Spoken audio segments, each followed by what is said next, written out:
Hey everyone, thanks for tuning in. Today we're going to finish up um, Engage New York Lesson 3 problem set.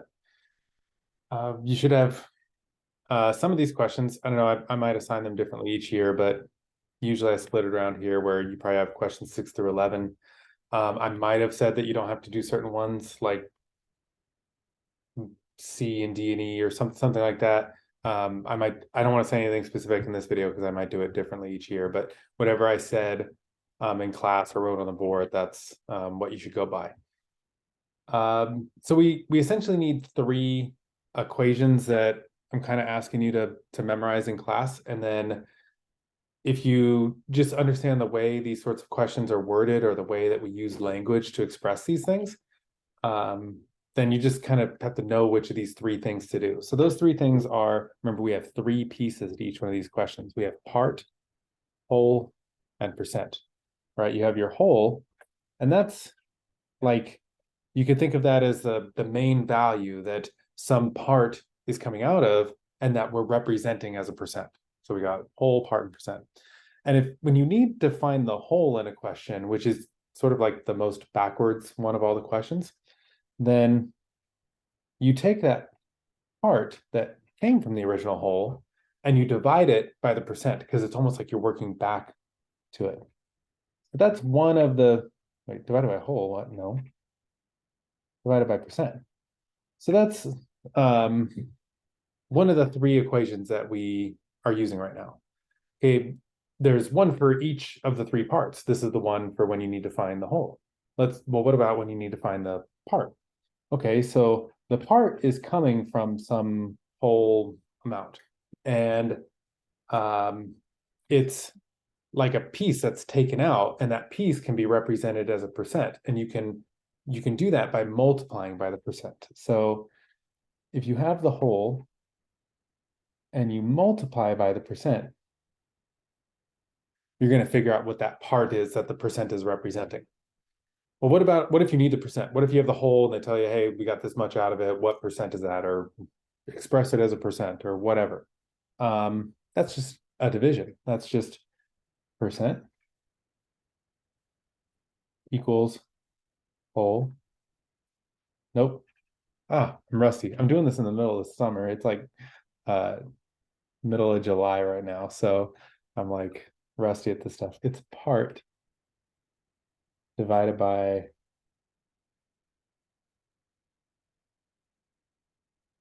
I can't believe I'm making this many mistakes. Part divided by whole. Geez. Get it together, Mr. Thomas. All right. Part divided by whole. That's going to get you your percent. So if we just use one of each of these three, or if we just identify like which two parts out of the three did they give us, then we just use the equation that helps us find the missing piece. And a big part of this is what I call the of trick. If you're reading one of these questions, wherever they use the word of, whatever like quantity comes immediately after that is almost always going to be your whole, because we need a part of that number or we need a percent of that number. And so it's just like a language thing. It's just the way we talk that sort of clues you in into which one is the whole. So for example, this first set of questions here about the dogs, cats, snakes, and parakeets, the idea of this one is looking at like where we place the different amounts in the questions, which one comes before the word or comes right after the word of. We identify that as our whole. Which one comes after the word is usually going to be our part. And we can just kind of figure things out that way. So the first one says what percent of, so the fact that the question starts with what percent tells me I'm probably going to have to find a percent, which means this is the sort of question where they're going to give me a part and a whole. And I need to do, geez, this equation's such a mess. I'm going to rewrite this one up here. It's percent equals part divided by whole. All right, I'm just going to cross this whole thing out. Okay, so what percent of the number of cats? Number of cats comes right after the word of. That means number of cats is my whole. And so, right here where it says number of cats, I'm just going to like cover that up with the actual number I need. Now I'm going to read it as what percent of 12, because that's the cats, is number of dogs. Well, dogs is going to be my part in this case. So I'm just going to cover that up with 15 because the dogs is 15. So what percent of 12 is 15? 15 is bigger than 12. So this percent better come out to over 100%. Well, I need to do my part, which in this case is 15. Remember, your part is allowed divided by my whole, which in this case is 12. Your part is allowed to be bigger than your whole, which sounds weird when we think about what we think of part and whole, right? A part of something should be smaller, but that's not necessarily what we mean in this case mathematically. It just means that the part is coming from something, and sometimes that winds up being bigger than its original whatever, you know? So 15 divided by 12, I think you're going to get 1.25. Is that right? Let's see here. Or is it 1.3? Let's see. Let's do it this way. Let's grab the old handy dandy. Let's do 15 divided by 12. Yeah, 1.25. Now that's just a decimal answer though. That's not represented as a percent. We need to move that decimal point over two spaces. 1, 2, put it back there behind that 5, and we would get 125%. Okay, so do those next two. Do the cats with the snakes, and do the parakeets. Well, the parakeets and the dogs, look, it's asked a little bit differently. So let's look at the parakeets and the dogs. So I'm skipping to C. What percent less parakeets, really I should say fewer parakeets, but whatever. What percent less parakeets are there than dogs? Okay, so we need the parakeets as a percent of the dogs. So what percent is parakeets of dogs? But then we're going to have to do a little extra step because they don't really want parakeets as a percent of dogs. They want to know percent less. So we're going to have to do like a little subtraction at the end. Okay, so what's the parakeets number? It looks like 5, right? So I'm just going to put a 5 right on top of the parakeets because that's the number I really need. And dogs again is 15. Okay, so let's figure out what percent of the dogs is the parakeets. Let's start there. Let's use parakeets as our part, divide by our whole.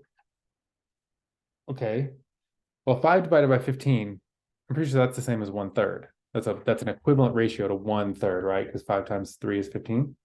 And so 1/3, this is one of those percents you're supposed to have memorized. You might not have it yet, but 1/3 you should eventually get memorized is 33 and a third percent, or 33.3 repeating percent.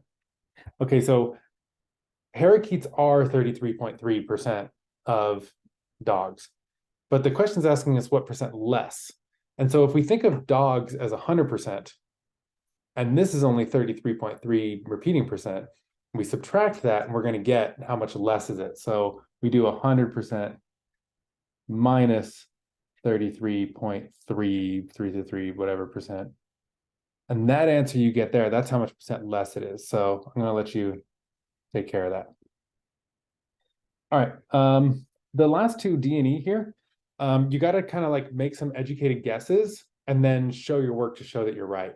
So for example, which animal has 80% of another animal? Okay, well, 80% is almost all of it, right? It's a little bit more than 3/4 because 3/4 would be 75%. So it's going to be two numbers that are kind of close to each other. Like it's not going to be the 3 and the 15. 3 is not even close to 80% of 15. It could be the 12 and the 15, so check it. Do 12 divided by 15, see what you get.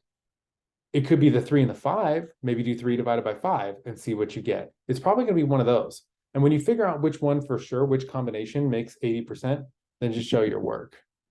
Same thing with E. Figure out which one seems like it's about 14% of the total. How many animals are there total? 14% of that. It's going to be one of the smaller ones. All right. Next one says 2 hours and 30 minutes. Is that more or less than 10% of a day? Well, 10% is 1/10. It's the only percent that does that, where its ratio and its percent is the same number, right? 5% isn't a fifth. It doesn't work like that. 10% is a tenth. So if I make a ratio table here, this marker's kind of bleh. Let's switch it up. Green. I don't think I've done green in a while. Okay. This one looks like it might be kind of meh too. All right. But let's say you put 10% on this side of this table, and you want to ratio table it to 100%, like you want to know the relationship between those two, then this is going to be times 10, right? 10% times 10 equals 100%. Now, what if we do that with 2 hours and 30 minutes? Now, I don't really want to have to multiply hours and minutes and then keep track of like how much is that compared to a day. It's probably easier if we just put this in hours right off top, and then it'll be easier to keep track of. We all know 30 minutes is half an hour, right? 30 minutes, half an hour. So 2 hours and 30 minutes is 2.5 hours. We could write that as 2.5 with like a mixed number with one of these. We could go 2.5, or we could go as a decimal 2.5. I'm going to go decimal this time. 2.5. Well, what is that times 10, right? We're trying to keep the same ratio here. We're trying to figure out, is this more or less than 10%? And 10% times 10 makes a whole, makes 100%. So if I times this by 10, don't I get 25? Is that more or less than a day, 25 hours? You should be able to like know the right answer to this question and make a conclusion based on what you see here. Okay, so finish it off. It says explain your answer. Like, you know, you don't have to write a paragraph. Obviously, there's not enough room for that, but give me something that shows you understand. Okay, number 3, a club's membership increased from 25 to 30. Okay, so 25 is sort of like our original or whole amount. 30 is like this new part. Express the new membership. A new membership, that's 25. So I'm just going to put 25 over where it says new membership as a percent of the old membership, 30. Okay, so wait, I need 25 as a percent of 30. So in this case, 30 is our whole of trick, right?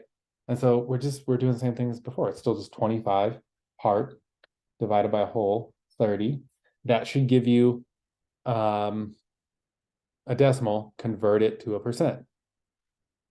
All right, so B is just the exact same question, but it looks like they flipped it around. Express the old membership, so in this case, 30, as a percent of the, oops, I messed that up. Old membership is 25.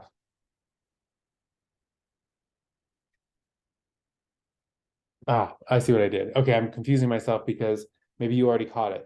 I did it backwards in the first one. I said express the new membership should have been 30 as a percent of the old membership should have been 25. So this is where it's good if you're actually watching the videos and listening to what I'm doing, because if you're just flipping through and copying stuff, you just copied something wrong, right? Because I made a mistake. So this really should be for this one. This was proper here, because this should have said 30. This should have said 25. And then when we go to do B, we want to switch that around, right? Express the old membership 25 as a percent of the new membership 30. And so this one, which I guess I'm going to write up here and to put it above, this one should be 30 divided by 25. But again, you'll get a decimal answer. Move that decimal point 2 spaces over to represent it as a percent. All right, number 9. It says, the number of boys in a school is 120% the number of girls at the school. So really, it should say that it's 120% of the number of girls. I don't know why they left out the word of there, but that word of being there would tell us, okay, in this question, the only way this percent works is if you think of the boys as the part and the girls as the whole, because the girls come after the word of. So in both of these cases, we have to think of the number of girls as the whole. So find the number of boys, that's going to be a part. The number of boys is always the part in this case. If there are 320 girls, they are the whole. Okay, so in this case, we have a whole of 320, and we have a percent of 120. So we need a part. Let's go back up to our 3 equations up here. When we need a part, but we're given whole and percent, this is what we do right here, whole times percent. So we need to do 320 times 120. Now, I hope you're catching the mistake I'm making right now. We don't multiply by 120, the percent number. We've got to convert it to a percent first, right? Right now it's in what we would call decimal form. So what do we got to do? We always move the decimal point over 2 spaces. 120% is the same as the decimal number 1.2. Kind of hard to see it, but I put a little decimal point right there between the 1 and the 2. And then I just multiply 320 times 1.2. Okay, now find the number of girls. I'm on B now. So number of girls is always our whole in this one. So find the whole if there are 360 boys. So in this case, our part is 360, but the percent's still going to stay 120, right? So this time we've got a part and a percent. We got to find a whole. So that's this one. This is the one we're sort of working backwards. We're going to take that part, which is the 360.